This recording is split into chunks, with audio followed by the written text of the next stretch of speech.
مفتی طارق مسعود کے بیانات کے لیے مفتی صاحب کے آفیشیل چینل مفتی طارق مسعود سپیچز کو سبسکرائب کریں۔ دیکھو امہات المومنین کو اللہ نے کیا فرمایا، من یأتی منکن بفاحشۃ، تم میں سے اگر کوئی بے حیائی کا ارتکاب کرے تو اسے دگنا عذاب ملے گا۔ کیوں؟ ان کی نسبت کس کی طرف ہے؟ پیغمبر کی طرف صلی اللہ علیہ وسلم۔ تو اس سے پتہ چلتا ہے کہ جس کی ویلیو اللہ کی نظر میں زیادہ ہوتی ہے وہ اگر کوئی غلط کام کرتا ہے تو اس کو عذاب بھی دگنا ہوتا ہے۔ دیکھو آزاد مرد یا آزاد عورت زنا کرے، کنوارے ہو تو 100 کوڑے، باندی زنا کرے تو 50 کوڑے، کیونکہ آزاد عزت دار آدمی ہے، باندی اور غلام کی ویلیو کم ہوتی ہے سوسائٹی میں، تو ان کی جرم پہ اللہ نے سزا بھی کم رکھی، اور آزاد آدمی کے جرم پہ اللہ نے سزا ڈبل کر دی ہے، کیونکہ اس کی عزت زیادہ ہے۔ بات آ رہی ہے سمجھ میں؟ تو اب کچھ کام آپ نے ایسے کرنے ہیں جس سے آپ کی ویلیو خراب نہ ہو۔ سمجھ رہے ہو کہ نہیں سمجھ رہے؟ سننے کے لیے تیار ہو؟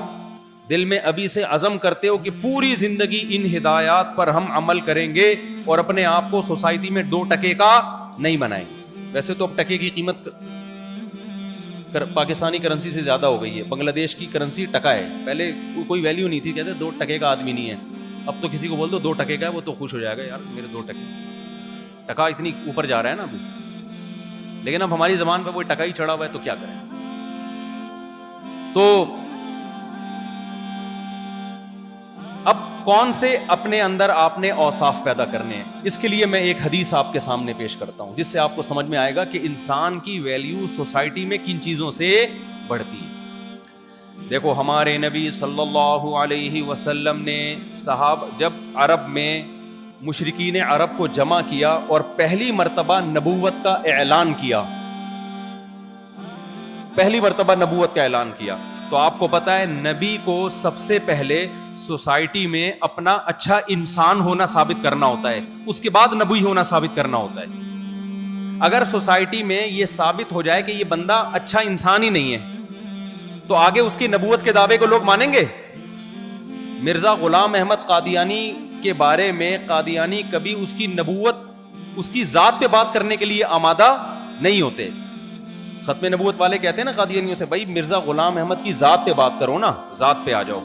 وہ ذات پہ نہیں آئیں گے، کیونکہ ذات پہ جب آتے ہو تو اس کا بہت برا ہونا ثابت ہوتا ہے کہ تو شریف آدمی نہیں تھا، یہ نبی کہاں سے ہو گیا۔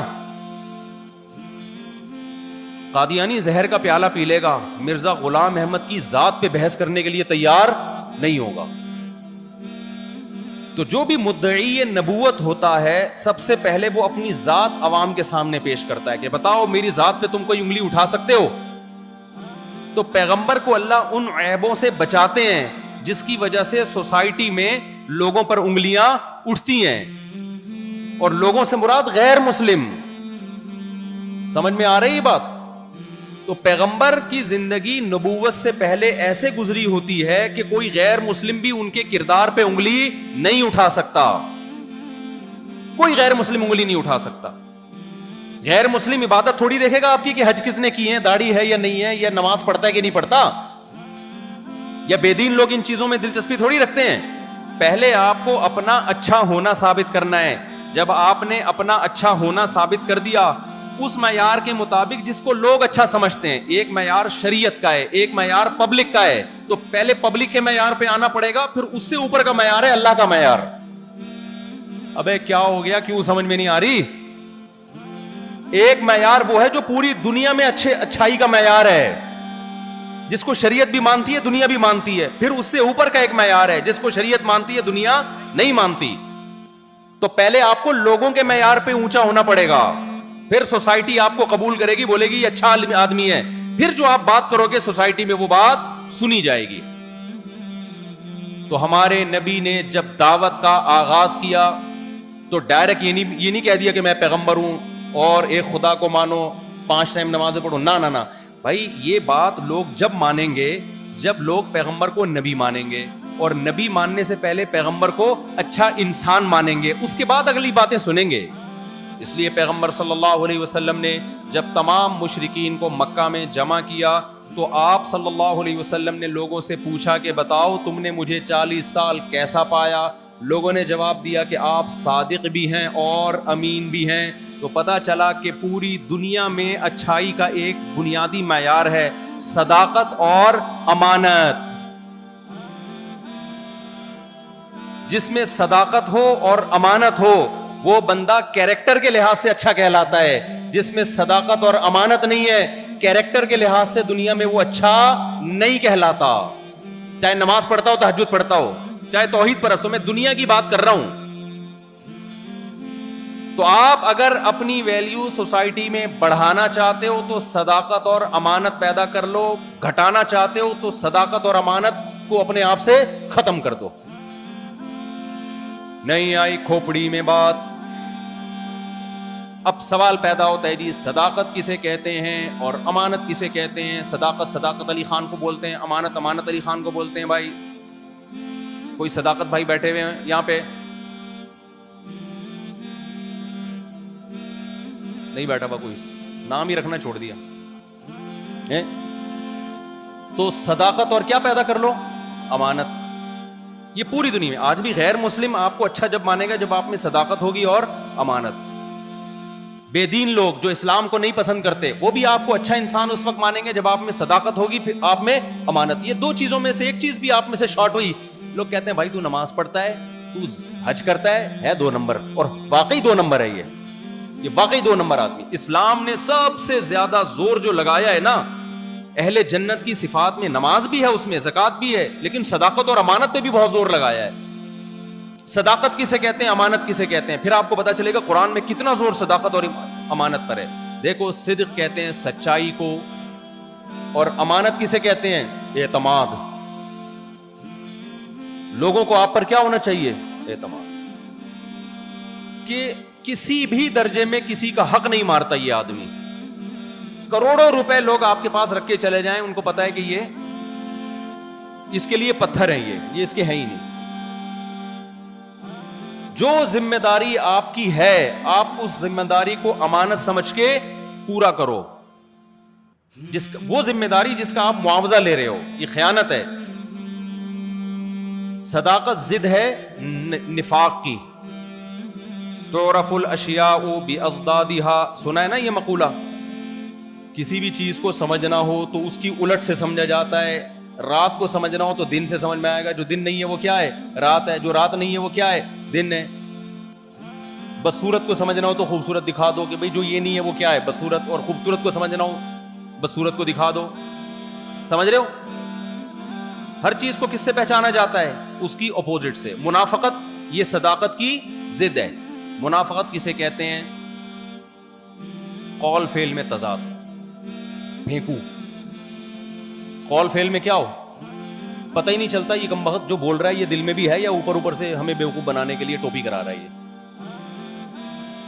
آج یہ جرم سوسائٹی میں بہت زیادہ ہے یا نہیں ہے؟ چونا لگا دیا, ٹوپی کرا دی, ہر جگہ جھوٹ, ہر جگہ جھوٹ. ایسی چیزوں کے دعوے جن پر عمل نہیں ہے. لوگوں کو پتا ہونا چاہیے یہ بندہ جو بات کہہ رہا ہے اس کے دل میں بھی یہی ہے. زبان پہ ایسا نہیں کچھ اور ہے, دل میں کیا ہے کچھ اور ہے. صداقت کا مطلب صرف سچ بولنا نہیں ہے, قول و عمل ان میں تضاد نہیں ہونا چاہیے. لما تقولون ما لا تفعلون, ایسی چیز کے دعوے کیوں کرتے ہو جس پر عمل نہیں ہے تمہارا.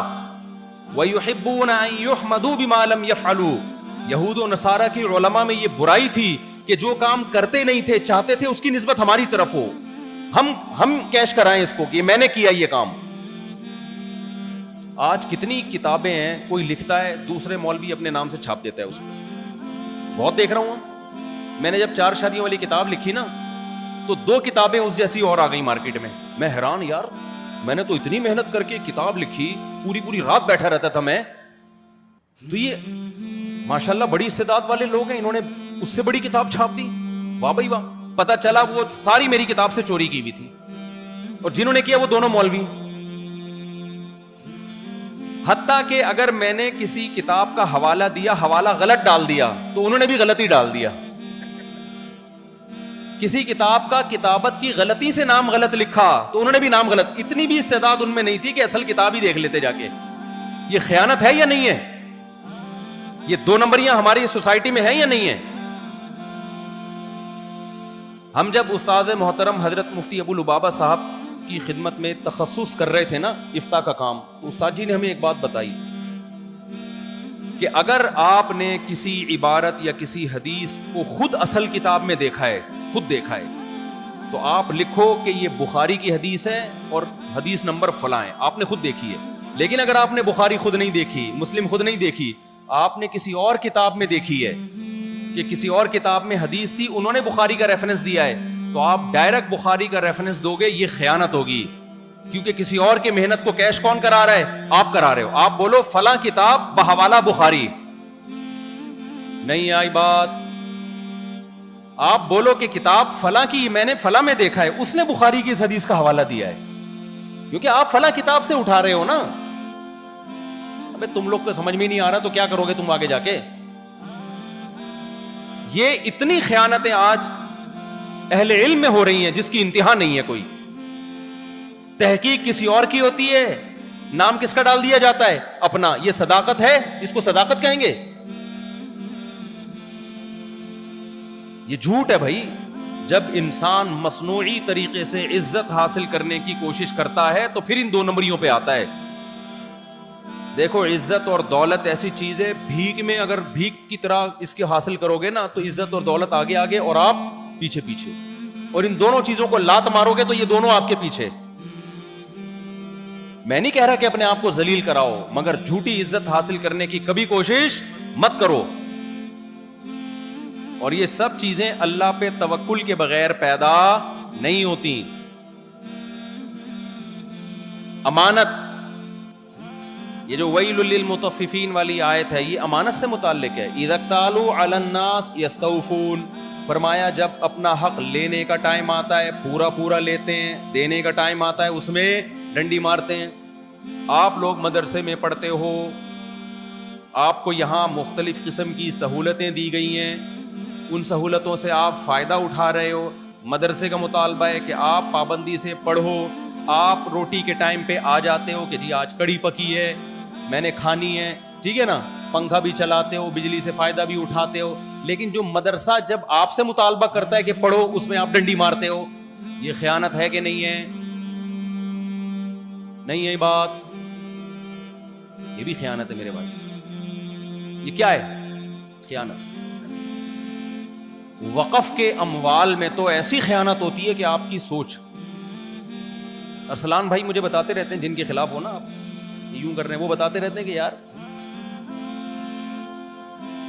کہ ابھی میں کیا کیا واقعہ سناؤں، پھر جن کے ساتھ ہوئے وہ سمجھ جائیں گے ہماری بات ہو رہی ہے، اس لیے میں نہیں بتا رہا واقعہ. وہ پھر انہوں نے کچھ واقعہ سنائے، وہ میں سناؤں گا تو جس کے ساتھ ہوئے اچھا واہ بھائی، تو وہ پھر صحیح نہیں ہے نا، پکڑے جائیں گے نا سب لوگ. وہ تو آپ کے پاس دیکھو، ہمارے حضرت مفتی رشید احمد صاحب رحمہ اللہ تعالی دارالعلوم کورنگی میں استاذوں کو صرف تنخواہ دی جاتی تھی اس وقت. بہت پرانی بات ہے، 30-40 سال پرانی بات کر رہا ہوں. مدرسے کی گاڑی جس کام کے لیے وقف تھی اسی کام کے لیے تھی. حضرت فرماتے ہم مدرسے کی گاڑی کو کبھی ہاتھ بولو نہیں لگاتے. کیوں؟ اس لیے کہ جب ہمارے لیے نہیں ہے تو ہمارے لیے اس کا استعمال جائز نہیں. مجھے یاد ہے ایک دفعہ جامعہ میں ایک میرا بیان تھا، تو پرانی بات ہے، 5-6 سال بلکہ 7-8 سال پرانا قصہ ہے. تو اب جن کی بات ہے ان کو نہیں پتا چلے گا کہ ان کی بات ہو رہی ہے، بھول بھلیاں ہو گئے، اب غیبت نہیں ہوگی اس میں. 7-8 سال پہلے میرا جامعہ میں بیان تھا رمضان میں. تو جامعہ والوں نے ڈرائیور کو بھیجا کہ مجھے لے آئیں. ڈرائیور آیا، میں بیٹھا، وہ جو بھگائی اس نے گاڑی، کرولا گاڑی تھی. اچھا میرے پاس بھی کرولا تھی، مجھے پتا ہے کرولا کیسے چلائی جاتی ہے. میں نے کہا بھائی ہم غلط راستے پر آ گئے ہیں، آپ تھوڑا سا یو ٹرن لے لیں آگے. اس نے کیا کیا، زور سے گاڑی گھما کے دھاڑ کر کے فٹ پاتھ پہ چڑھائی ہے اور پھر فٹ پاتھ سے اتار دی. مجھے اس قدر افسوس ہوا. میں نے کہا کیا اپنی ذاتی گاڑی کو اس بے دردی سے کوئی دنیا میں چلا سکتا ہے؟ کبھی آپ نے دیکھا جس کی اپنی ذاتی کرولا ہو، بہترین کرولا، ایسے دھڑ کر کے فٹ پاتھ پہ ماری ہے نا. میں نے کہا یار آپ کبھی دنیا میں دیکھا کسی کو اپنی ذاتی گاڑی اس طرح چلاتے ہوئے؟ لیکن مدرسوں کی گاڑیاں بہت سارے لوگ اس طریقے سے الحمدللہ بولو چلاتے. یہ خیانت ہے یا نہیں؟ بولو نا, یہ منافقت ہے یا نہیں ہے؟ یہ میں تو ڈرائیور کی مثال دے رہا ہوں, ہمارے طلبہ بھی الحمدللہ کوئی ان چیزوں میں کام نہیں ہے. ہمیں یاد ہے طالب علمی کے دور میں ہمیں مدرسے کی وقف کتابیں ملی. ایک طالب علم نے قلم سے اس پہ اپنا نام لکھا, کیونکہ ہم حضرت سے سنتے رہتے تھے بیان کہ مدرسے کی وقف چیزیں, اس کے بارے میں قیامت میں سوال ہوگا, امانت میں خیانت ہے. تو میرا اس طالب علم سے جھگڑا ہو گیا. میں نے کہا آپ نے جو قلم سے اس پہ اپنا نام لکھ لیا تو یہ تو آپ کی ذاتی کتاب نہیں ہے. انہوں نے کہا میں نے اس لیے لکھا ہے تاکہ یہ ابھی فی الحال میرے ہاتھ میں ہے نا, اس سال تو میرے پاس ہے, مکس نہ ہو جائے. میں نے کہا اگلے سال دوسرے کے پاس جائے گی, نام آپ کا لکھا ہوگا, وہ آپ کا نام مٹا کے اپنا لکھے گا. تیسرے سال کسی اور کے پاس جائے گی, وہ 2 آدمیوں کا نام مٹا کے, تو تھوڑے دنوں میں کتاب کم اور نام زیادہ ہو جائیں گے. بھائی کوئی اور نشانی لگا دو. یہ بھی خیانت ہے مدرسے کے مال کے ساتھ کہ جب آپ کی ذاتی نہیں, آپ پینسل سے لکھ دو تاکہ مٹا سکو. آپ پکے قلم سے کیوں لکھ رہے ہو؟ جب آپ وقف کے اموال میں خیانت کرو گے تو آگے سوسائٹی میں لوگوں کے ساتھ کیا معاملات کرو گے بھائی آپ؟ میں بات کو سمیٹ کے ختم کرتا ہوں جلدی جلدی, کیونکہ یہ ٹاپک, اس کی مثالیں بہت ہیں. کن کن چیزوں میں لوگ دینداروں پہ انگلیاں اٹھاتے ہیں کہ پیسوں کے معاملات میں یہ کلیئر نہیں ہوتے. میں نے تجارت کی ہے اور بلا, آپ تو چونکہ اپنے ہی لوگ ہو نا, اپنوں میں بتانے میں کوئی حرج نہیں ہے.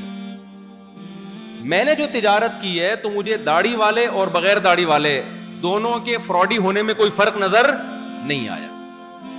میں نے کسی داڑھی والے نمازی کو پیسے دیے بزنس کے لیے, وہ بھی کھا کے بھاگ گیا. بغیر نمازی کو, بغیر داڑھی والے کو دیے, وہ بھی کھا کے بھاگ گیا.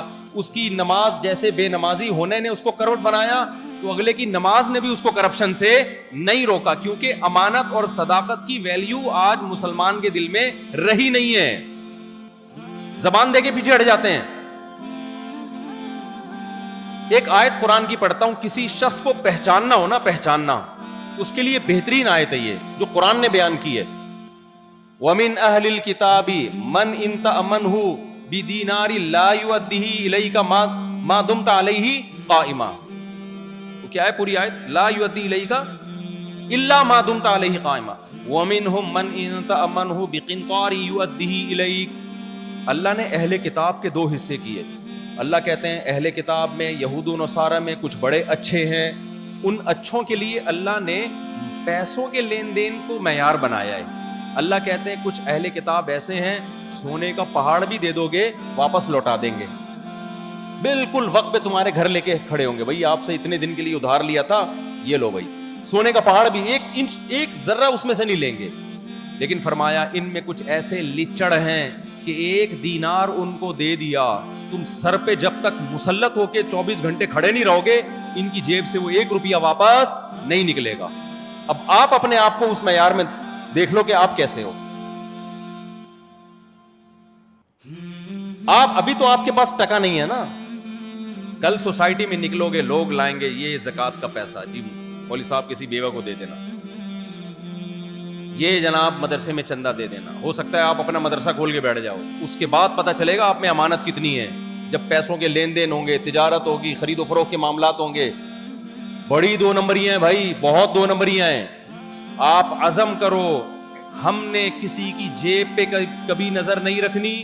کسی کے ساتھ پیسوں کا لین دین ہوا تو کبھی ایسا نہیں ہو کہ لوگ ہماری طرف انگلی اٹھائیں کہ یہ آدمی پیسوں کے معاملات میں گڑبڑ کرتا ہے. ایک واقعہ سناتا ہوں جس سے بات انشاءاللہ سمجھ میں آئے گی آپ کے. مجھے یاد ہے میں 2006 میں جب الفلاحیہ مسجد امامت کے لیے میری سلیکشن ہوئی, وہاں ہم نے اپنے گھر کے قالین دھلوانے تھے. سمجھ میں آ رہی بات؟ معاملات کیسے ہونے چاہیے انسان کے. میں نے اپنے گھر میں کیا دھلوانے تھے؟ قالین. قریب میں پتا چلا کہ جی ایک وہ کیا ہوتا ہے یار, میں تو نام بھی بھول گیا, ڈرائی کلینر ہے, اس کو جا کے بول دیتا ہوں میں اس کے گھر گیا, میں نے دروازہ بجایا, بندہ باہر آیا, میں نے کہا بھائی میں نے اپنے گھر کے کارپیٹ دھلوانے ہیں. اس نے کہا ٹھیک ہے, ابھی تو مزدور نہیں ہے, صبح 8 بجے مزدور آئیں گے, میں ان کو بلا لیتا ہوں, وہ آپ کے گھر کی کارپیٹ اٹھا کے لے جائیں گے. میں نے کہا ٹھیک ہے جی, ڈن ہو گیا. میں گھر آیا تو گھر والوں کا ارادہ بدل گیا, بھائی ہم یہاں سے نہیں وہاں سے دھلواتے ہیں. جیسے ہی ارادہ بدلا, چونکہ ہم نے حضرت کے بیانات بہت سنے تھے نا معاملات میں, میں واپس آیا, پیدل چل کے گیا, بیل بجائی, وہ صاحب باہر نکلے, جی میں نے کہا ہم نے ارادہ کینسل کر دیا, آپ مزدوروں کو نہ بلائیں. وہ آدمی اتنا حیران ہوا, کہہ رہے مولوی صاحب اتنے عرصے سے میں ڈرائی کلینر کا کام کر رہا ہوں, آپ نے سودا کینسل کیا, پہلے آدمی ہو جس نے تکلیف سے مجھے بچایا اور پہلے آگے بتا دیا, ورنہ لوگ جب سودا کینسل ہوتا ہے بتاتے نہیں ہیں. صبح مزدور گھر کے دروازے پہ کھڑے ہوتے ہیں, ان کو کہتے ہیں ہم نے ارادہ کینسل کر دیا. وہ مزدور آنے جانا ان کا ضائع, کرایہ ہم اپنی جیب سے بھرتے ہیں ان کا. نہیں آئی بات میرا خیال ہے سمجھ میں. اور میں آپ کو بتاؤں, اگر وہ میں نہیں بتاتا ان کو اور مزدور صبح آ جاتے, تو ہم نے چونکہ حضرت کے بیان سنے ہوئے تھے نا, تو میں ان کو کرایہ اپنی جیب سے دیتا, میرا باپ بھی دیتا ان کو کرایہ, کیونکہ اس کا کرایہ ضائع کس کی زبان پہ ہوا ہے, میری زبان پہ. اور اگر آپ میں سے کوئی ہوتا اور کرایہ نہیں دیتا, اس کا مطلب آپ بہت بڑے 2 نمبر ہو. آپ کی جھوٹ بولنے کی وجہ سے ایک بندے کا کرایہ خرچ ہوا, تو یہ اس کا قصور ہے آپ کا قصور ہے؟ اب بتاؤ کوئی دیتا ہے کرایہ؟ کیا ہو گیا؟ آپ نے مزدور کو بلوا لیا, مزدور صرف اتنی کرنگی سے آپ کے لیے چل کے آیا ہے, آپ کا ارادہ کینسل ہو گیا. کوئی ہے جو کرایہ دیتا ہے اس کو؟ بولے گا بھائی میرا ارادہ کینسل ہے, جا یار. وہ کہے گا یار میں کرنگی سے تمہارے لیے آیا ہوں, تو اتنا تو فرض آپ کا بنتا ہے نا کہ آنے جانے کا کرایہ دو. اگر آپ کرایہ دو گے اٹ مینز آپ صادق اور امین ہو, کرایہ نہیں دے رہے آپ جھوٹے آدمی ہو, کردار کے ٹھیک نہیں ہو. بات ہے نہیں آ رہی بات میرے خیال ہے سمجھ میں؟